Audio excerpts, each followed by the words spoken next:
আগামীকালই নির্বাচন হবে না, হক্কানি ওলামায়ে কেরামের সাথে আপনাদের যে মতৈক্য আছে বসে সমাধান করেন। চমৎকার এক সুযোগ, চমৎকার এক সুযোগ। দেখেন, নৈতিক ও আদর্শ মিল না থাকলে সাময়িক মিল থাকে না।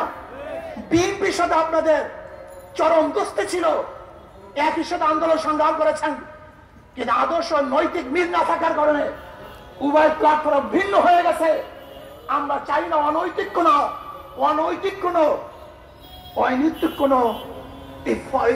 মানে লোক দেখানো কোন ঐক্য আমরা চাই না।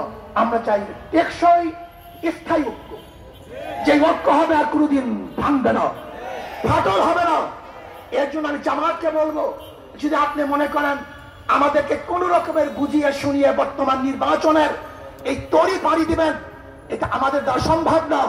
আপনারা আসুন, বসুন, হক্কানি ওলামায়ে কেরামের সাথে যে মতৈক্য আছে সেই মতৈক্যগুলি মিটিয়ে আমরা এমন টেকসই এক ঐক্যবদ্ধ হব যে ঐক্যবদ্ধ কেউ ভাঙতে পারবে না, কেউ চুটতে পারবে না।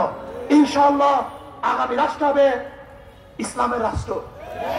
আসুন আমরা সম্মিলিত ভাবে ইসলামকে বাংলাদেশে প্রতিষ্ঠা করার জন্য চেষ্টা করব। ইসলাম প্রতিষ্ঠিত হলেই সমস্ত জাতি, সমস্ত ধর্ম নিরাপদ থাকবে। এবং সলিমুল্লাহ, সেই সলিমুল্লাহ, নওয়াজ সলিমুল্লাহ ইউনিভার্সিটি প্রতিষ্ঠা করেছে, সেই নওয়াজ সলিমুল্লাহর জন্মবার্ষিকী, মৃত্যুবার্ষিকী ইউনিভার্সিটি প্রতিষ্ঠা হবে না, পালন হবে না, তাও আমরা চাই না। এখান থেকে বৈষম্য দূর করতে হবে। সব জায়গায় যে ধর্মের লোক যে গোশ খায়, অনেক জায়গায় দেখা যায় গরুর গোশ খাইতে দেওয়া হয় না, এটা বৈষম্য। যেখানে গরুর গোশ খেতে পারবে খেতে দেন, আপনি যা ইচ্ছা কাচ্চেমের গোশ খান, কোনো সমস্যা নেই, কিন্তু খবরদার কেউ কাউকে বাধা দেওয়ার কোনো অধিকার নেই। আমরা সম্মিলিত ভাবে দেশটাকে গড়বো। আল্লাহ আমাকে এবং আমাদের সবাইকে সম্মিলিত ভাবে দেশ গড়ার তৌফিক দান করেন। আসসালামু আলাইকুম ওয়া রাহমাতুল্লাহ।